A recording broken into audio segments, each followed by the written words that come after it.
કેશોદમાં વૃદ્ધા પર 2 વખત હુમલો કરનાર 2 મહિલા સહિત 5ને પોલીસે ઝડપી લીધા છે। કેશોદના જૂના બસ સ્ટેશનમાં રેકડી હટાવવા બાબતે વૃદ્ધા પર તલવાર અને લાકડાના ધોકા વડે બે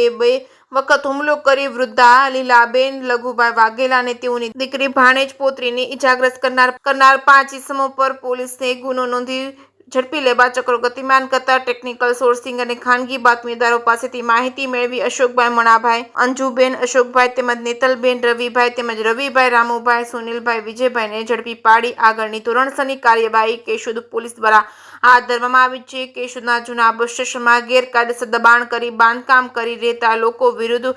કેશોદ પોલીસ સ્ટેશનમાં પ્રોહિબિશન અને મારામારી કરવાના ગુનાઓ કેશોદ પોલીસ સ્ટેશનમાં નોંધાયેલા છે। ત્યારે વહીવટી તંત્ર સમક્ષ દરખાસ્ત કરી મંજૂરી મેળવી દાદાનું બુલડોઝર ફેરવી દેવામાં આવે તો ખુલ્લી થયેલી જમીન સ્થાનિક સ્વરાજની સંસ્થાઓ દ્વારા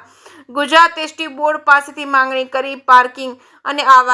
ગુજરાત બોર્ડની માંગણી કરી પાર્કિંગ અને આવનારા દિવસોમાં સિટી બસ શરૂ કરવામાં આવે તો સિટી બસ સ્ટેશન તરીકે ઉપયોગ લઈ શકાય અને કાયમી ગુનાખોરીના સામ્રાજ્યનો અંત આવે એમ છે અને તેને નગરપાલિકાના સત્તાધારી અધિકારીઓ અને પદાધિકારીઓ અન્ય કચેરીઓ સાથે સંકલન કરી હકારાત્મક અભિગમ અપનાવે છે કે કેમ એ તો હવે આવનારા દિવસોમાં ખબર પડશે કે શું છે। કે સિંહ ગુજરાતી સાથે રાજુ પંડ્યા, કેશોદ।